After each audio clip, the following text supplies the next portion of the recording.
90-Day Fiancé. Happily ever after. Jasmine learns that Gino has been lying to her and Natalie.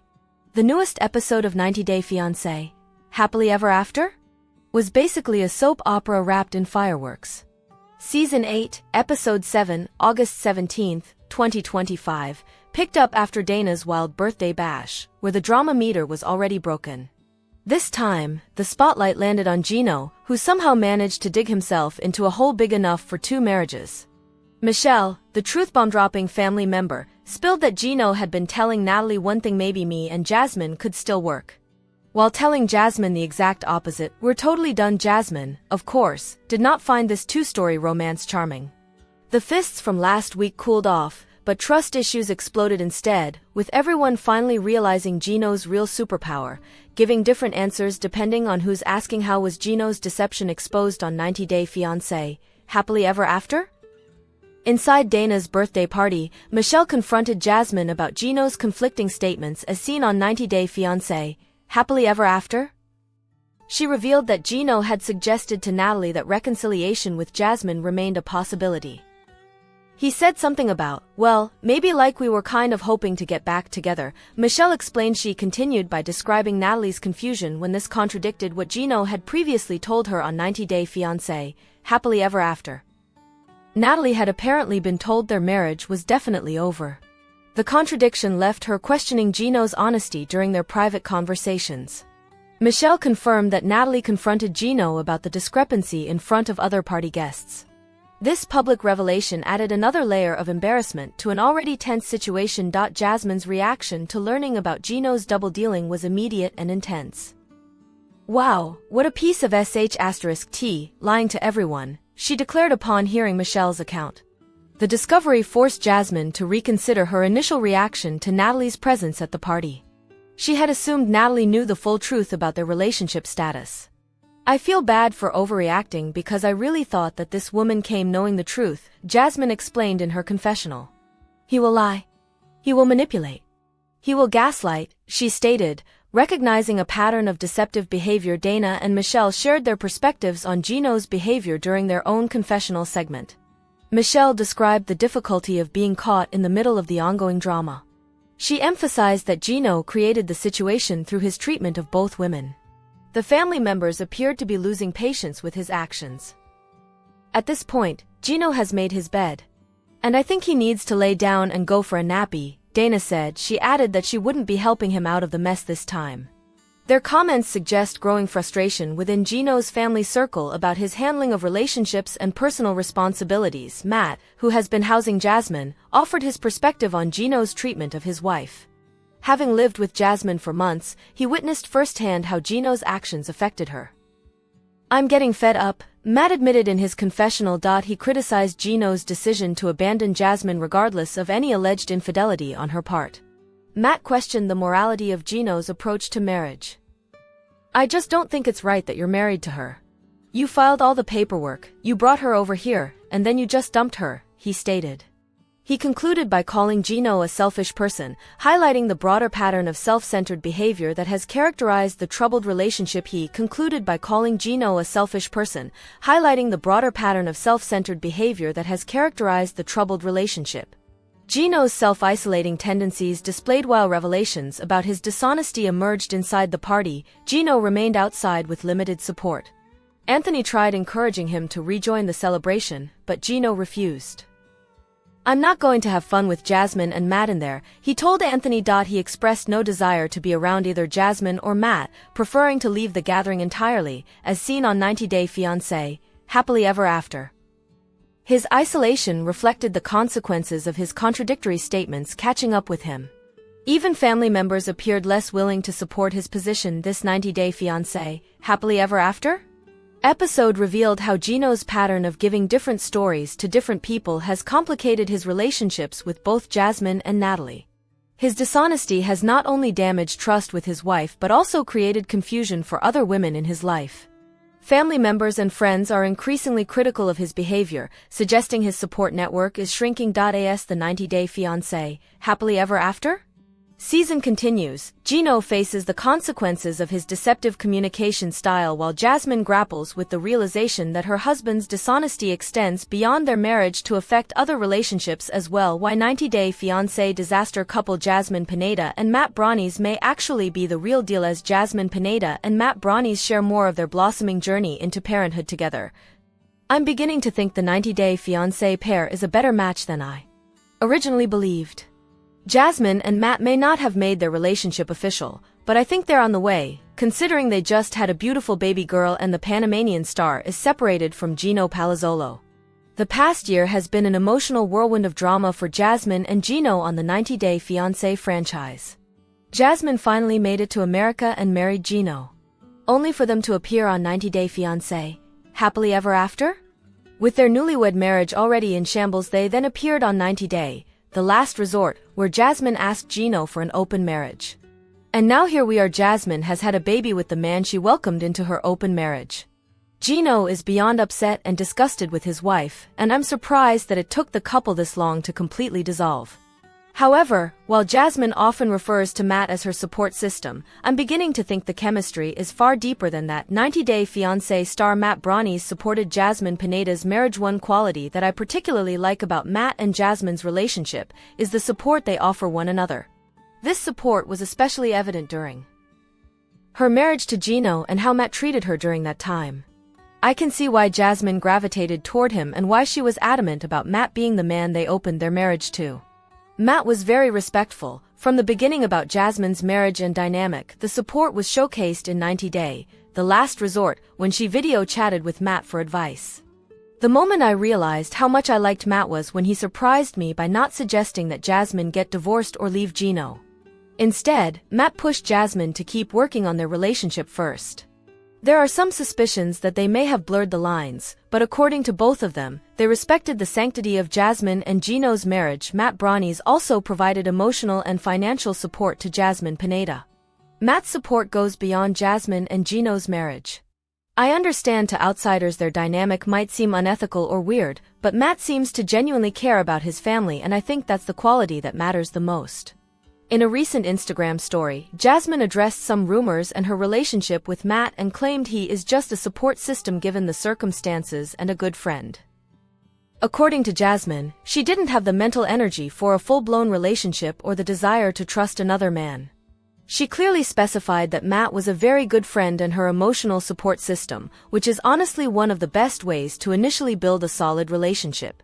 Matt also provided financial support over the last few months, and he welcomed her into his home in Clearwater, Florida, solidifying the sentiment that his feelings for Jasmine are pure. In the end, after everything Jasmine has been through with Gino, I think this relationship with Matt is a breath of fresh air. While Gino obviously provided financially for Jasmine, he was certainly lacking in other areas. He didn't offer her much physical support, which is how they found themselves in this situation to begin with. Gino also provided little to no emotional and mental support, which was obvious in the number of times he gaslit her or when he released her nudes, but then downplayed the situation.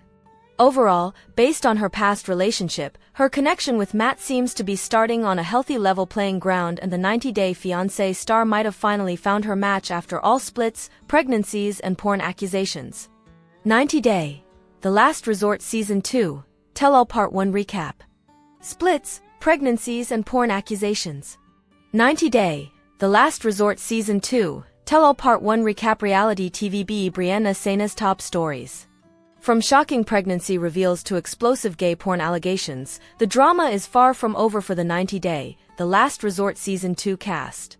Part 1 of the tell-all barely scratched the surface, and In Touch has recapped all the juiciest moments. The 90-Day, The Last Resort Season 2 cast arrives in New York months after the explosive April recommitment ceremony. The cast reunited in New York to spill secrets, confront betrayals, and reveal shocking updates about their relationships since fans last checked in. Brandon Gibbs and Julia Trubkina were one of the few couples the couple's retreat actually worked for, as they were the first to arrive, hand in hand. Meanwhile, Rob Warren and Josh Weinstein showed up together, without their respective exes, Sophie Sierra and Natalie Mordovtseva, revealing that they've formed an unexpected friendship since leaving the resort. Even though Josh and I didn't know each other, and there was some slightly bad blood because he was kind of low-key hitting on Sophie a little bit. Now we're friends going into today, Rob said in a confessional, while admitting things were complicated with his ex following their split. Stacey Silva and Florian Sukic arrived together, but things weren't exactly perfect between them since they recommitted to their marriage during the retreat. I feel like the retreat did help us. It's just you have to really implement all the tools and you have to really try, Stacey explained. And I feel like I tried my best and I just feel like Florian didn't really put his all in it. The past couple months have been not great. The rest of the cast slowly trickled in, with Ariella Weinberg nervous that the men of the cast would take her ex Binny Scheiber's side as they formed their own little group. But they need to look at the facts and not let their judgment be clouded by their friendships, she emphasized. Meanwhile, Natalie immediately announced that Josh owed her an apology and teased that she had a lot of news to reveal during the tell-all. Unlike past tell-all specials, Sophie felt odd about walking into filming without Rob by her side as there were still real feelings for him that she couldn't turn off. So it's like, I don't really know how it's going to go. I just know whenever we talk about anything real, we argue, she explained. Biniam and Gino Palazzolo were among the last to arrive. Florian asked Gino how he felt about going into the tell-all, which prompted a big update about him and Jasmine. I'm convinced this 90-Day Fiancé spin-off was quietly cancelled, and I think I know the reason why. I strongly believe that the 90-Day Fiancé franchise has axed one of its popular spin-offs, and there is a possibility that it may not return to TV. Over the last decade, I've watched the network produce numerous shows, but the original 90-Day Fiancé has always stood out as a fan favorite. Every year, new seasons and spin-offs are rolled out, ensuring there is always a 90-Day Fiancé spin-off on air. Most recently, the network released 90-Day Hunt for Love, a spin-off show featuring singles living in a resort, all in the pursuit of finding love. The network also launched 90-Day Fiancé Happily Ever After, a spin-off that focuses on married couples who want to share their marital problems with fans. 90-Day Fiancé Happily Ever After? Season 9 features controversial cast members, including Jasmine Pineda, Loren Brovarnik, and Andre Castrovet, who have stirred up controversy in the past. In addition to producing new spin-offs, the network has also cancelled some spin-offs over the years. I remember really enjoying The Family Chantel, 90-Day Fiancé, Self-Quarantined, and 90-Day Fiancé HEA Strikes Back, all of which are no longer airing. When did 90-Day The Single Life Season 4 end? Season 4 concluded in April. While I understand the reasons behind the network's decision to cancel some spin-offs, I'm confused as to why they haven't yet renewed the popular spin-off, 90-Day The Single Life, yet. The last season received fairly positive feedback from fans, who enjoyed watching Chantel Everett's awkward dating experiences and Tyree Mollett's first date after being catfished for years. 90-Day The Single Life Season 4 consisted of a total of 16 intense episodes, featuring controversial cast members such as Ms. Debbie Aguero, Natalie Mordovtseva, and Deborah Johnson, who contributed to the drama throughout. The season premiered in and concluded 4 months later in April after 13 years. 90-Day Fiancé's Darcy has a surprising reaction to Georgie's family that no one saw coming. Darcy Silva's trip to meet husband Georgie Rusev's family on 90-Day Fiancé Happily Ever After was far more surprising than either of them anticipated. After more than a decade of ups and downs, the couple returned to Georgie's homeland of Bulgaria for the first time since marrying in. Darcy felt the need to tone down her appearance, but that wasn't the biggest surprise. The real shock came during a family dinner where no one was prepared for how it unfolded. Darcy Silva's trip to meet husband Georgie Rusev's family on 90-Day Fiancé Happily Ever After was far more surprising than either of them anticipated. After more than a decade of ups and downs, the couple returned to Georgie's homeland of Bulgaria for the first time since marrying in. Darcy felt the need to tone down her appearance, but that wasn't the biggest surprise. The real shock came during a family dinner where no one was prepared for how it unfolded. Why was Darcy meeting Georgie's family so shocking? Darcy was the first woman Georgie brought home to meet his parents, so she took that very seriously. So she went to great lengths to tone down her appearance and toss the tight, revealing clothing and over-the-top makeup out of respect for his family. But what shocked them was Darcy's emotional reaction during dinner, something no one expected. It was shocking when you, to Darcy, started crying at that first dinner with my family. That was really shocking for everybody, especially from my parents, Georgie told Decider. Laughing, Darcy replied, I can't hold back my tears. I wasn't trying to make anyone uncomfortable. I wear my heart on my sleeve, and they know that now. That's when Georgie revealed he hadn't seen his sister in 30 years, which added to the overwhelming moment. There's a lot of emotion and some drama towards the end. You'll get to know Georgie's family. You'll see their reunion and a lot of tender moments between them and us, Darcy said. Because the Bulgarian culture is known for being more stoic, seeing Darcy in a more vulnerable state may have also been a little shocking to everyone. However, their time together seemed to be beneficial overall because Darcy went on to hint that his family seemed more understanding than he thought they would. Was other happily ever after? Surprises did Darcy and Georgie encounter on the Bulgaria reunion? The adventure to Bulgaria alone seemed like a fairy tale for Darcy, and Georgie said he knew she would love the traditions and folklore. But there was one challenging aspect: food.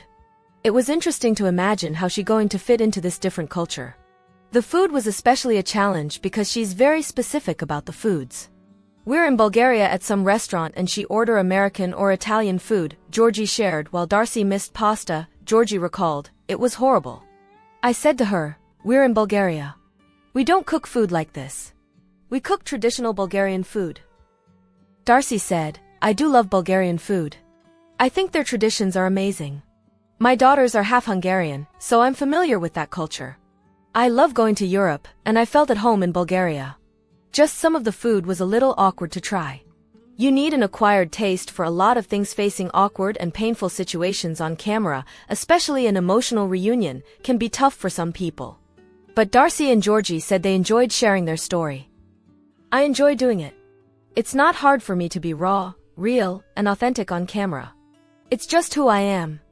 I forget the cameras are there sometimes," Darcy said. "I like sharing my story and my journey because hopefully I can help someone else. It's a blessing to be able to film. It's a form of therapy for me. While watching our relationship on the show can hurt, it has definitely helped us fix things because we can see where we need to change patterns or behaviors.